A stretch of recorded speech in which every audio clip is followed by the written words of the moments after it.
recording is started, and of course, like I said, I'll edit this out once we finish. So, All alrighty, right. so we good? Yep. Alrighty, so we'll go ahead and get started here. Hello, and welcome back to another episode of International Immersion, a podcast that seeks to capture the combined experiences of people, places, culture, traveling, current events, living abroad, and much, much more.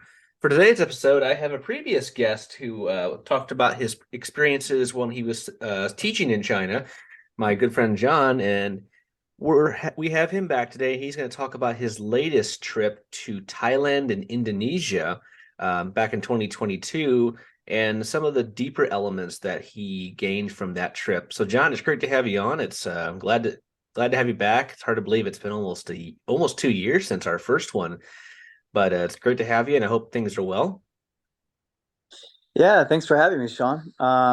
Yeah, it really has been seems like a longer than just 2 years, but it's good to be back. Yeah, I'm excited. So I learned quite a lot on those trips, and um, especially now that I reflected even more, like a year later. It's been about a year since I got back. Like I'm realizing it had more impact on me than I even realized. So glad to share that. Well, I can definitely relate. I think every place I go, the people I meet, the things I do in every country, they all have both an immediate, midterm, and a long-lasting effect, and those can manifest in a number of ways, as I'm sure you can explain over the course of tonight's discussion. But I just think that's one thing I've always tried to impart on people is how important travel can be for your mental, psychological, and spiritual health. I think a lot of people can gain a lot from it, and also they learn about different places. They become more open minded, more tolerant, and I think become more well rounded and also more appreciative of what they have. Oh yeah, I totally agree. And I think the crazy part is like this trip in particular, like you know me, I love history and I've always had an interest in international relations and kind of going that route. But when I got back from China, I kind of went a different path, and um, this previous trip kind of reawakened my love for diplomacy, international relations, what's going on in the world. 'Cause I'd fallen off and gotten into the corporate grind, and then you know 1 year later, 2 years later, three, it all blurs together, and you get stuck in the day to day. And this trip really got me outside of that day to day and got me in that state of confusion. Someone told me like, if you're confused, it's good. That means you're learning. So I like that. That's good. yeah, yeah, and that's always the best feeling. Like when we're kids, we love our childhoods usually because we're just always confused, right? Everything's new, everything's exciting because we've just never experienced it before. We have that curiosity. So, um, these are, Thailand, Indonesia. I knew a little history about those countries, but honestly, I never really had that much uh, interest in those countries. Mainly, a friend of mine was just raving about Bali. He's like, oh, get a full remote job. We'll move to Bali, Bali, Bali, Bali. I'm like, okay, fine. And I wasn't going to line up schedules, so I just went alone. And I was like, screw it, I'm just going to go alone.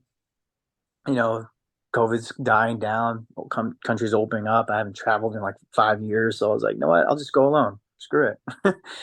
So, That's yeah. that's really cool, man. But yeah, so to begin with, I'm eager to hear about your trip because you told me a little bit, but I'm really eager to hear more because you spent a good amount of time in both countries. So to start off with, maybe you could give just a general summary of your trip, like not like a day to day, but like just kind of a general summary from when you left, how long you were there, which places, and when you came back.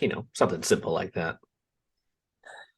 Yeah. So, you know, those 14-hour flights are not fun, but I have to admit, I knew it was going to be a True good trip. that. Yeah, because I knew it was going to be a good trip because I booked a Japanese airline, and it was well. At first, I went to Colorado. First, it was a layover in Las Vegas, and then from Las Vegas to Tokyo, and I was on I forget the name of the Japanese airline, but it was amazing. I honestly wish I traveled more during the pandemic because of two reasons. One, the airports weren't as busy, And then two, also like I had the whole, the three seats on a little aisle. I had the whole thing, so I could literally sleep, like lay down and sleep on the plane. It was the best. Traveler's dream. Oh, it was amazing, and it was like obviously like basic economy, but I was able to sleep on the plane. It was like So it made that trip so much better. Like I just knew like, man, even if this sucks, this was still worth it. was it You know? Al Nippon Airlines? Yeah, yep.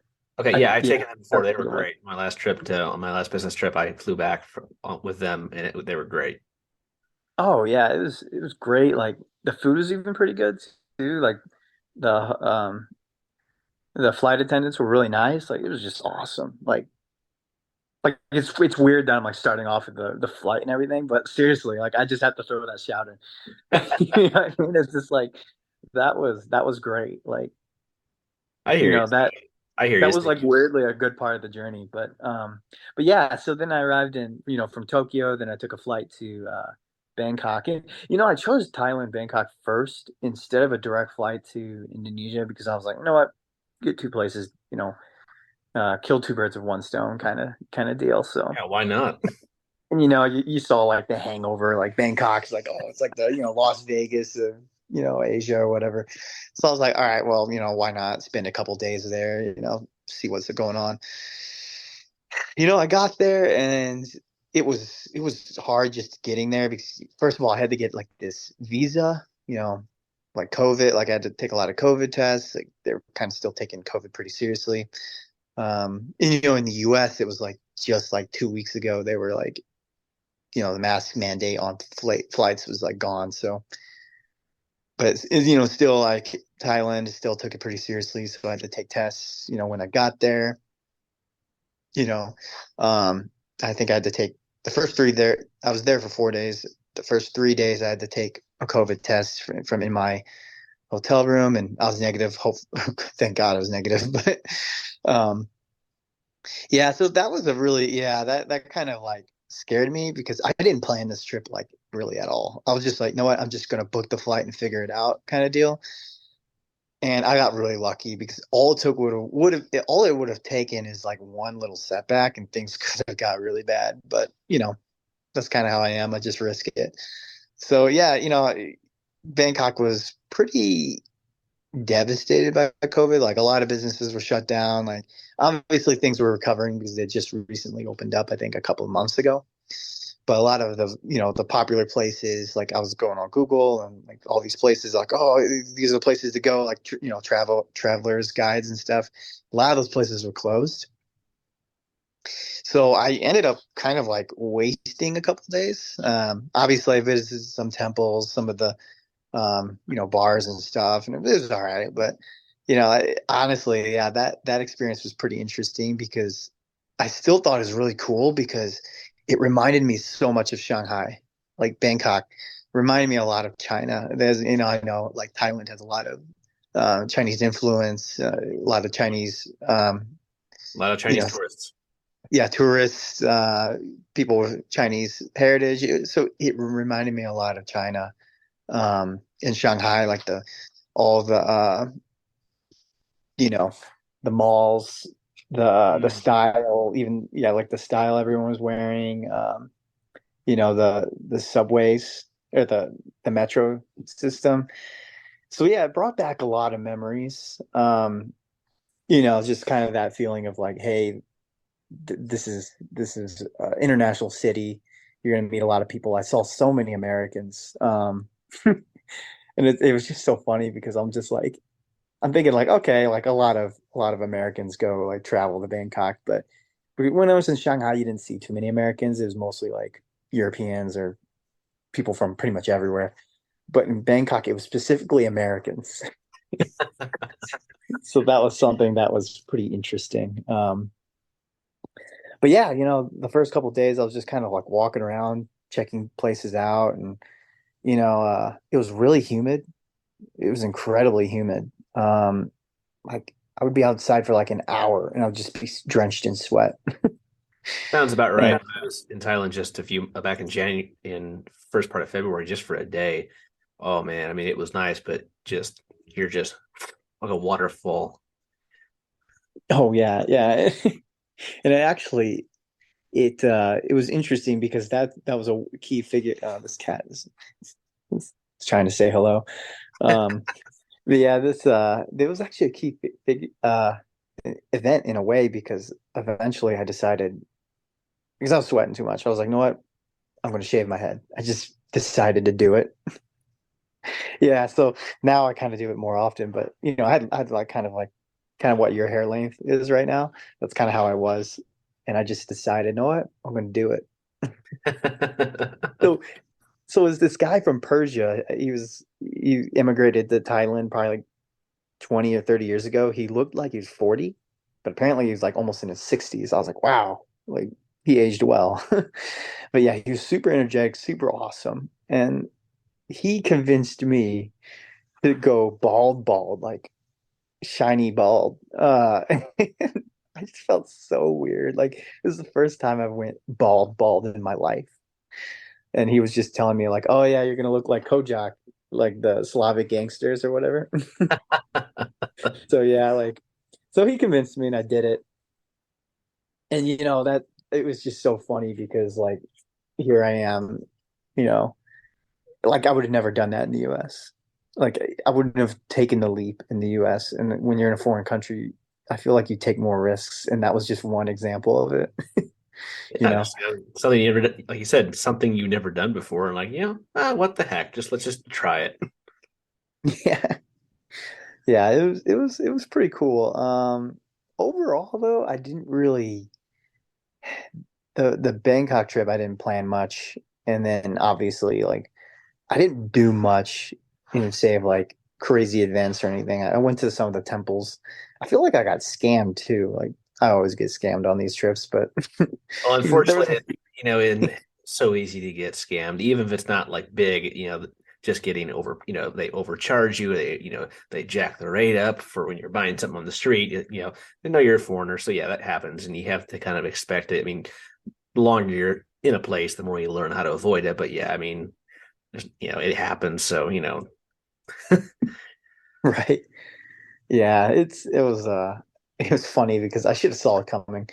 It was one of the guys on the tuk tuk, the kind of like oh, yeah, like the not scooters, but yeah, the um, three wheels, the one, yeah, yeah. There, I've taken those in India, Thailand, and when I was in Vietnam. They didn't really have many of them. Those money scooters, but yeah, they're quite useful and they're everywhere. yeah, it was nice. And the guy told me like, oh yeah, you'll get to see the temples and stuff, and it's like a tour. And I got to see the temple and everything, but there was like this market I was supposed to see. It was like literally like a dead end. Oh no, That was funny. I was like, wait, what? Like, I don't know if he that was on purpose or I see. So you started the trip in Thailand. You were there for how many days? 4 days. I was there for 4 days. But yeah, like, overall, everyone was super nice. Oh yeah, I concur. Everyone when I was there just for a layover, they were great. Everyone was really really nice. Yeah, it was super cool. My hotel was pretty nice too, I have to admit. Like I got one of the they kind of force you to get like a 5-star hotel because with the visa you had to book a certain hotel. Oh really? Like Yeah, yeah, that didn't have that was an issue, and but then again I just was there just the first part of 23, so maybe things have changed. But interesting. yeah, because I think it made me think like, because they had to be like government approved or whatever, for Oh, foreigners or yeah, I whatever. think yeah, like certain they have the classification or the permit status or something in order to house foreigners. Yeah. Yeah. Yeah, it was interesting. I mean, it was a nice hotel. I actually worked out a lot in the gym there. Hey, there you go. So I weirdly got pretty strong, even though it was only like 3 weeks overall for the trip. I worked out a lot Hey, and I that's obviously walked around a lot. So I oh think I yeah, lost about people do it. seven Every time I pounds. travel, you walk a lot more than you do here in the States. hmm Yeah, and I think I lost like 6 pounds or something. Nice. I got you. So you were in Thailand, Bangkok area for 4 days, And then once you finished up, then you headed out to Bali. Yep. Yep. And then after that, you know, this is the funny part. So, of course, I told you I didn't plan anything. So, I felt like I was the luckiest person on earth because, like the night before, I was just like, all right, let me check if there's any visa restrictions or, anything like that. Literally, that night, like hours before I checked, they just approved visa on entry for US citizens. Wow, talk Literally about hours. absolute perfect timing. Yep. So in that moment, I was just like, wow, someone up there is like watching out for me You almost because, had your whole trip derailed. Arrive. yep. Well, you can't enter the country, but just so happened a few hours literally before you get there, they do that. Yeah, then I knew it was like, okay, this is meant to happen. Like, I don't plan anything, and Gotcha. then it just happens to be perfect timing. Gotcha. So you had that miraculous event that allowed you to get into Bali. So you flew into Bali, and how long did you stay in Bali? So I was there 2 weeks. Oh, nice. Okay. Yeah, I think 2 weeks. Yeah, a little more than 2 weeks. I think like 16 or 17 days. So And what were some of the yeah, highlights of Bali? Because that's one place I've not yet been, but I definitely want to go at some point, especially from what you've told me. it was so again because I didn't plan anything. The first couple of days, I had to stay at this government approved. It was like same deal, government approved hotel. It was like near the airport, so like I felt like I was really far away from everything. But like, yeah, it was weird because I didn't really know anybody, obviously, but there was one person that I had a mutual friend who knew someone in Bali.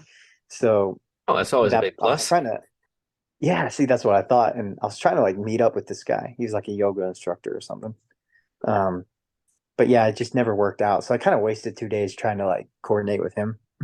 Oh no. So yeah, again, more waste of time. But so I didn't really leave the hotel the first couple days, not much at least. I went to like a couple shops just to get food or whatever. But first couple of days didn't do much. Then finally, when I took the COVID test and I could leave that hotel, Hmm. I went to kind of like what was the downtown.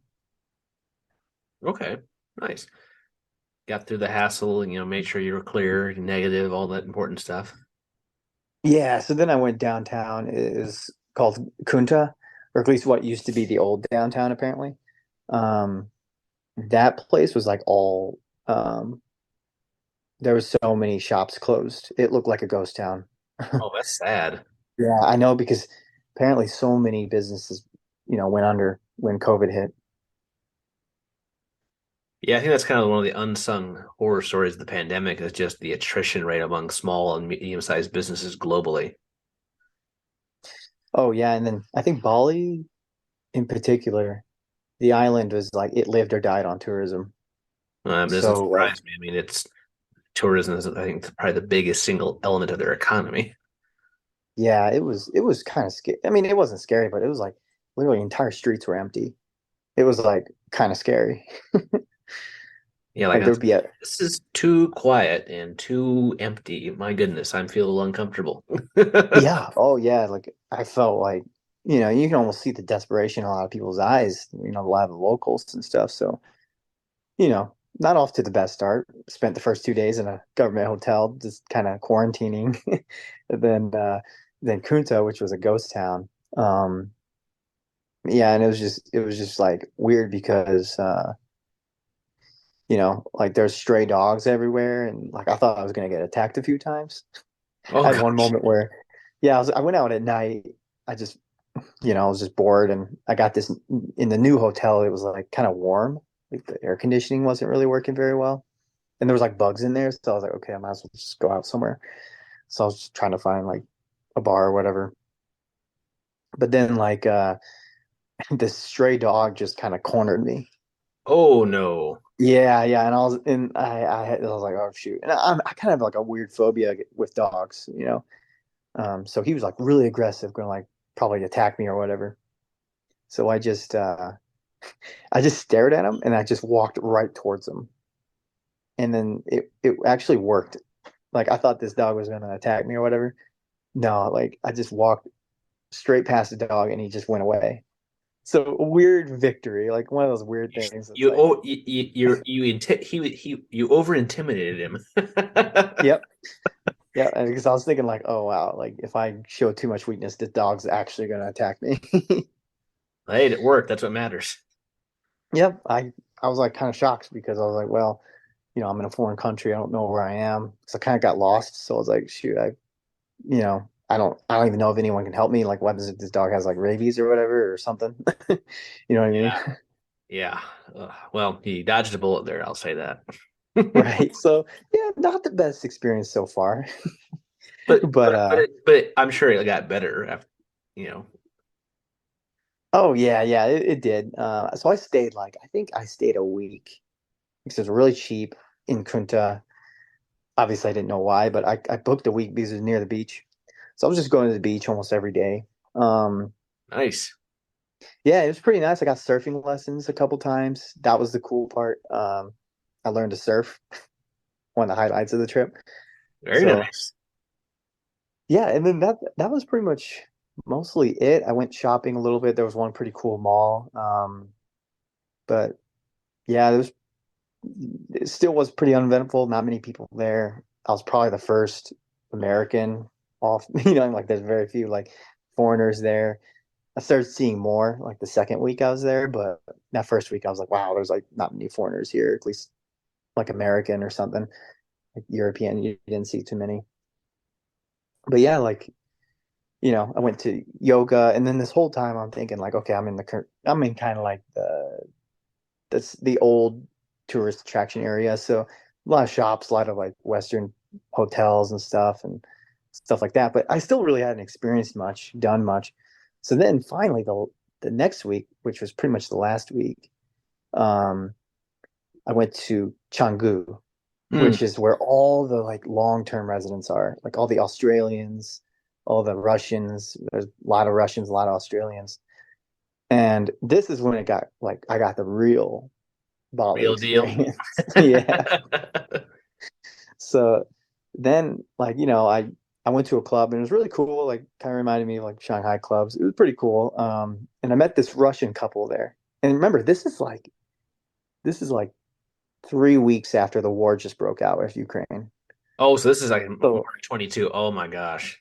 yeah, yeah, yeah. So it was really interesting. Like apparently they had just gotten out of Russia, like about a little like beginning of January they went to Bali and essentially they got all their money out like 3 days before Swift like, you know, got canceled for Russian bank accounts. Oh my So goodness. literally they're trapped in Wow. Bali. One of the best places to be trapped. If I'm going to be trapped anywhere, I'd want to be trapped in Bali, right? But but yeah, it was just crazy because just hearing their story, like essentially their lives all up in the air and they're looking for work in America. Like I was just like, wow, like here I am on just vacation and their whole lives are like upended. So so Definitely. yeah, Yeah, that gives a whole new precedence to like, oh, people you meet like, oh yeah, I'm on vacation, I've had some problems, but nothing like this. right.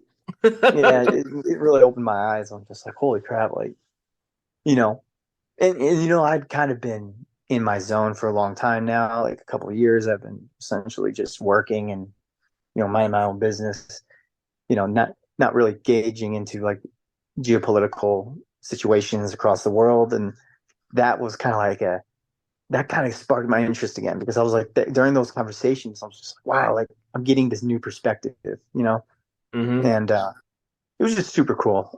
Also, they were super nice. We went to a beach club.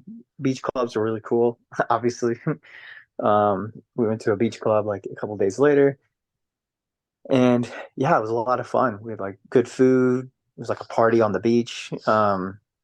Yeah, that's when it started getting a lot of fun because I had started meeting friends and Yeah, you you know started building that social networking while you're there, so you can go do things that. Yeah, that's always a great thing when you start making those connections and doors start opening for different types of things. oh yeah, yeah, because like if you're only there for a week, I mean, you might meet a few people if you're very social, but I'd essentially been working from home for 2 years, and then like and I work in IT, so it's like, man, my social skills just went completely down. Even now I'm like, oh man, my social skills suck, like compared to what they used to be. So like it took me a lot longer to really make friends than, let's say, when I was in China. Like in China, I'd made friends like first 2 week, like first week I already had like three groups. I was already embedded into three social groups, and it took me 2 weeks in Bali to really finally start to meet some friends and get that shared experience. So, but yeah, that was kind of the tipping point. In Canggu, there's so many Australians. Like I swear, like apparently, like it's cheaper to vacation in Bali than it is to like go, from Sydney to another city or like Melbourne or something. So so you got all these Australian dudes, mostly dudes, but it's like, and all these like remote workers, like digital nomads. They're like everywhere. Like you felt like you were in, I don't know, like San Diego or something when you're in Canggu. It was awesome. It was kind of cool, but also I realized like, holy crap, I feel like such a freaking beta here, you know? Like these guys are all like sharp. Like, you know what I mean? Like the Australian dudes, like, they knew they were jacked. So like half of them just had their shirt on. They're all on these scooters. It just looks so funny. Like these guys are like carbon copies. Like every like 5 minutes you see another jacked Australian dude on these scooters, and usually a hot girl in the back. Like I'm just like, damn, like that's like I need to get on that level. But they're all in such great I shape. just got a new amount of motivation to work out and come back. Exactly. Because the whole time I'm thinking like, wow, like, because I had gained some weight over the years, and my social skills weren't the best. And I was just like, wow, I I need to get to that level. That was a big wake up call because, and like honestly, you know, it was different from Bangkok because you saw a lot of Americans, a lot of older Americans too. So, but these were all young people in Bali, and it was very almost depressing at times. Like I was just like, wow, like a lot of these people are very healthy, like very health conscious yogis. Um, it was just kind of a wake up call for me because I'm like, wow, like this is a lifestyle here. This isn't just like, oh, we're going on vacation. It was like, no, they're here because it's a lifestyle. Like they're meditating all the time. Like it's literally like a haven for these people. So that was really shocking. And it kind of made me. It almost did two things. It made me realize where I was and kind of how far I'd fallen off that track. Not that I'm like a big yogi or meditator or anything, but I kind of realized like, wow, like, you know, if I'm in this environment, I'd probably just pick it up super fast. Your environment matters a lot. And that was a big wake up call for me. Um, but yeah, like for the rest of the trip, it was pretty good. I was like going out and meeting new people, even kind of had a girlfriend towards the end of it. Hey, So nice, very nice. yeah, it made life a lot easier that last 3 or 4 days. I met her, and you know, we started to see each other, and then it was only like 3 or 4 days, but like it made life so much easier because she could speak the local language. Most people did speak English, but maybe not so well. It was just when someone local, it's really Oh yeah, nice. it makes a huge difference. Hopefully, you're still in contact. I hope. Oh yeah, yeah. We still talk every once in a while, but it was nice. Yeah, and then that's about the time where I took some. At the end, I did some like guided tours and stuff. No, Like, why and not? it was so crazy because the tour guide was telling me, he's like, "Oh yeah, you're the first tour I've had in 2 years." I was just like, "What?" Oh, that really That brings was it like, home. wow. Yeah. And you just everywhere you go, it was like closed down shops, like tourist sites were like empty. It was pretty sad, but I'm sure it's a lot better now. But Yeah. No, but that's one thing you touched upon is not just the places you went or people you met, but just more of the awakening as you've put it for you being gone, having worked and been working for a couple of years, during the pandemic, being remote, and all of a sudden you're thrust into these new environments, these new people, these new lifestyles, all these things. So, that's I think an important topic. A lot of people who have been through the pandemic, I worked remote for about a year and a half as well, and just my last business trip, it really was kind of eye opening too. Like, oh yeah, I remember this. I need this. So I would say, like, you've met. So for you, what would you say was the main or the most important aspect of the trip for you? Like, you kind of touched on, but in a nutshell, why was this trip so important for you?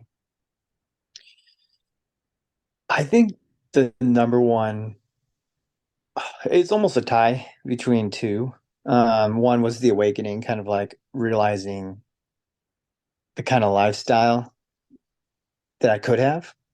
Mm, Um, and then also the interest I found in like kind of like rediscovered my interest in like geopolitical politics or geopolitical events around the world, like history, just because the whole time, like the days I wasn't doing anything, I was spending almost 80 to 90% of the time just reading up on the histories of the countries like Thailand and Indonesia. And they were so much more interesting than I thought, it's not like those are two countries that most people study history for, but like, or at least in America. Yeah, it was a really rich history, and it just made the experience so much better. I'm almost glad I didn't plan the trip because it gave me a lot of time to reflect on the situations that I was seeing. and a lot of And unexpected flexibility. yep, oh yeah, yeah. I think if I planned it, I probably would have had it would have been more enjoyable, but I wouldn't have taken as many lessons out of it, So I would Yeah, have been I too understand. busy like going, attractions and stuff and all those other things, rigid schedule, and I probably would have lost out on a lot of the spontaneous events that happened and then kind of just ending up in certain situations or areas that I probably wouldn't have been in. Um, but yeah, I think if you had to tell me one or the other, I'd probably say in terms of importance, um, probably the rediscovering my passion, like kind of like my passion for international relations and now I'm working towards that path of possibly becoming a foreign service officer. So long journey, of course, but at least I've that was the moment where I kind of got out of that corporate grind mindset. Yeah, yeah, because you mentioned that for you, kind of for an awakening, there were the health aspects, calm and reflection, and then reawakening of your interests were kind of the three main things within that you kind of have highlighted just from talking thus far.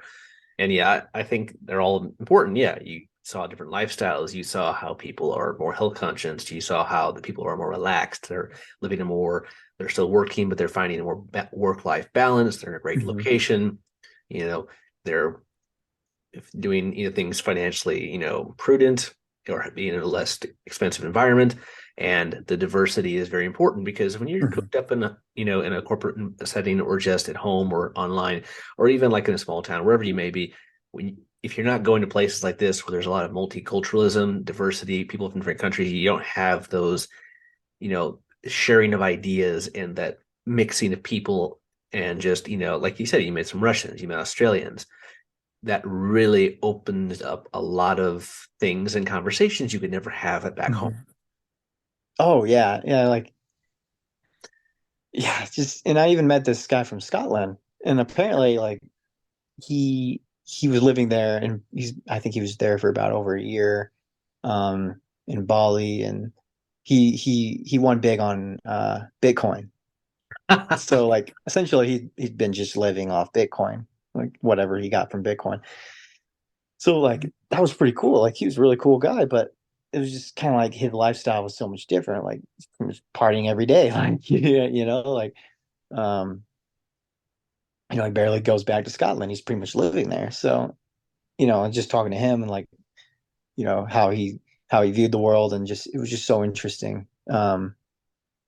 I That's wish I the was there cool thing, more and just the met more dichotomy of people. people you meet. You meet the people working there, you meet the people just partying there, you meet people living there, and every country, every person has their own story, their own point of view, and their own perspectives and perceptions. Exactly. It's really cool. I wish that's one thing I'm just like one day I always hope like I could do that digital nomad life. It is taxing, I have to admit, and it, you know, I'm sure probably people do burn out because I have to admit, after that third week, I was kind of ready to come home. I'm kind of a minimalist anyway, so I guess it wasn't that big of a shock, but even still, like, living in a living from a suitcase for almost a month was Yeah, starting to take its toll on me. it does. My last business trip was almost a month in 4 countries, so and well, so many flights and hotels and cities. It's enjoyable, but after a while, it just start to wear on you. You just start to you feel your Mhm. body like, hey, we're moving, we're doing all this stuff. We want to at least say this. We want to stay in one place for some time, relax. Right. But but Yeah.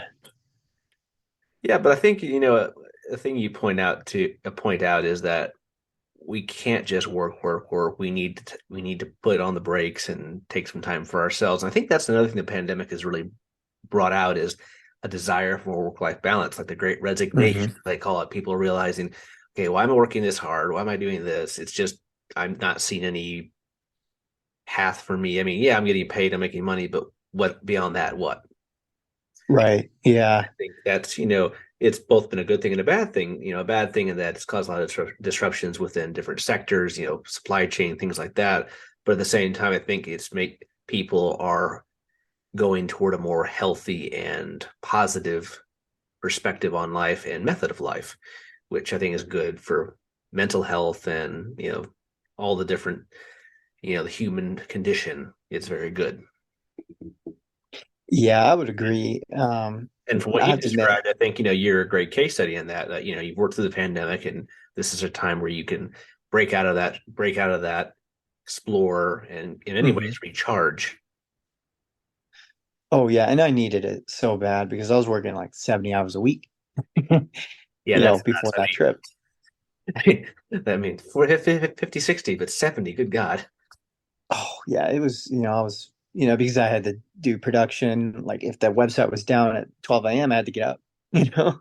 So my sleep schedule was all messed up. Like I was just a wreck, like just in almost every area of my life. So that trip really made me realize like, oh wow, I knew I fell pretty far. But when you're walking on the beach and you see all these jacked Australian dudes, that hits you harder. You're like, wow, Oh. like yeah, you're just kind of like, dang, like I need to get to that. Whatever they're doing, I need to do whatever they're doing. Like, Yeah. And I guess oh man. getting toward the end now, what are your perceptions of both countries after visiting, and what are some of the main takeaways that you have now that you're back home? Well, my takeaway from Thailand, it did feel like kind of like a Chinese um satellite state almost. I don't know how to like it just felt like you could like a lot of Chinese companies were there. You could tell like in the same infrastructure. Um, and the more I was there, it just felt like yeah, like I feel like I'm kind of in China, which was not saying it's good or a bad thing, but it just felt that way. So it wasn't as I guess I didn't have as many like breakthrough like realizations there because it's like okay, I lived in Shanghai for a year, so So in many cases, it was kind of a recap of your time in China. it, yeah, it was almost like a like, hey, welcome back kind of deal. Like it's And like I will say, remember this, from remember that. both of us having lived in China and now, and both having been to Thailand now, I definitely can relate, and I definitely would second that. It definitely had its own flavor, but there were a lot of elements. Oh yeah, this looked. I remember this was very similar to China, or it did not take very long to feel back at home. Right. Same. That's how I felt too. Um, It's just that, I I mean, when I was there, I think things had recovered more. So the atmosphere on mm, the street, especially in downtown, I went to some of the famous spots. The energy was definitely different, but the convenience stores, the street, that stuff was just, oh yeah, this is just like China. oh yeah, yeah. It did feel like a little bit more less stress, less focus on work, kind of like a more relaxed China. Like China's pretty like everybody was like trying to get ahead. Like, you know what I mean? Like, Yes. but then here, like Thailand was more like, hey, just enjoy the moment. Don't stress, kind of deal. Yeah. Oh yeah. Um, Relax. yeah, right. It's like, hey, just have fun. Like, but yeah, it was cool. I can see myself living in Thailand pretty easily. Oh yeah. Um, Same here. like on day two, I already knew how to get around the whole city because the metro was just like Shanghai. So honestly, like it didn't take me too long to kind of like get a feel for everything. So Yeah. I could I definitely feel live there right. for sure. Wouldn't be hard at all. I'd probably love it. Yeah, and it's definitely cheaper too. Oh yeah, yeah.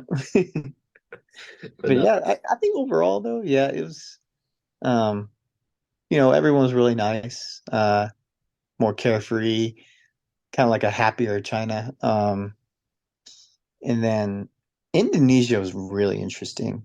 Um, Not that Thailand's not, but like I really found out a lot about Indonesia, like that it's, potential could be potential regional power. It has a lot of larger population than I realized. I kind of knew it was like one of the bigger countries, but like, you just realize Java has like 80% of the country's population on that small island. Like, I was learning more about the situation of the country. Like it's Jakarta is pretty much a flood risk. Like the whole city could just be underwater in like 3 years or whatever. Like, you know what I mean? Like they have some interesting situations going on, like Bali kind of being a tourist island, and the rest of the country is pretty much Muslim, and then Bali's like Buddhist. So it was really interesting, getting that, because this was the first time I was in a Muslim country before. So, I was just like, oh wow, that was kind of a shock, like even though it's like I've know a lot of people who are Muslim, but like it was just really interesting being in a country that's their national religion. So hmm. way more culture shock there. Um, I don't really have anything to compare it to it was just something totally new for me. One of a And kind. that, yeah, it really was like it kind of had a lot of mixture of Indian culture. Like there were some elements of Indian culture. You had, of course, some elements of Chinese culture too. Um, and and then of course it's unique culture. Um, yeah, it was just really interesting. And then of course Bali being a very unique place in the world anyway, like being essentially the yoga paradise or whatever. So, the spiritual island, island of the gods, or I think that's what people call it. But yeah, it was definitely one of those eye-opening experiences that I just didn't expect. And I'm glad I did stay for a little bit longer than than probably I should have, because I was thinking like, I'd probably see everything I need to see after 1 week. But then I was like, no, what, make it 2 weeks or almost three. Let's just I think be there most a little bit places you longer. need at least 2 weeks if you really want to get, immersed. If you're just past, if you're just, if you're there for a couple of days, you can do a few things. But unless you're there a solid week or two, if not even longer, it's really hard to really get more ingrained into the environment because you're just scratching the surface. Oh yeah, yeah. It was, I'm glad I was there. I really got to see three different, or kind of like, yeah, essentially, I saw like almost two different Balis, like the Bali, you know, the local Bali, and then also like the digital nomad Bali, the one Mhm. that everyone raves about. Like it was really interesting though. Um, yeah, I, to describe it in like one word, it was just almost, you know, I can't even describe it in one word. I'm trying to think of one word. There's just so many things that come to mind, but um, yeah, Indonesia as a country is really interesting. I think they have a really important role to play. Mhm. Um, Potentially, like their GDP could be very large. They could be a wild card in the geopolitical sense. And they're also a very strategic place in the world. Oh yeah, yeah. I mean, really seeing their development could shape the whole region. So that I don't know. It's just really interesting. The more I kind of dug into their situation, their history, it was like each layer was like more interesting, more interesting. So you don't hear much about Indonesia, but I'm glad I really dug into it. That's awesome, man. I'm really happy you were able to do that and you have all these takeaways that you're sharing today. And it's something that I think everyone can take. But I think it just depends. Some people take a lot away, some people take a moderate amount, and some people don't take as much. It just depends. Hmm. Because one thing I always tell people when they plan to travel is you need to put aside biases, you need to put aside perspective, points of view. You have to try to get as close to as a neutral mindset as possible to maximize the experience because we've all heard horror stories, and I've even seen people that they go places, oh, I can't do this, I can't do that, and I'm like, oh, that's Hmm. that's the absolute wrong attitude to bring here, Right. and Yeah, you see. and you Yeah. don't do very well to ingratiate yourself to the locals because Hmm. if even if you don't know the language, but if you're open minded and you're willing to try new things, you will make a lot of friends or at least gain a lot of respect. Whereas someone who's just, I can't do this. Oh, like I can only eat this. No, I can't do that. And they're just like, ugh. You're right.